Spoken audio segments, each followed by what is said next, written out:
Hey friends, if you wish to move a lock screen window back to desktop on your Windows 11 computer, then please watch this video. I will guide you through the resolution.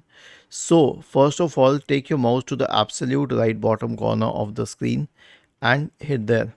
Now this will bring you to the desktop and it is all blank, so you do not have any screen here. Now if you are searching for a specific tab, you will find it in the task manager. So you can click on the task manager and you will find the specific window which you are looking for. Okay, and if you don't find it, then you can scroll through it. If not, then here's one more way. Search for task manager in the Windows search bar and open task manager.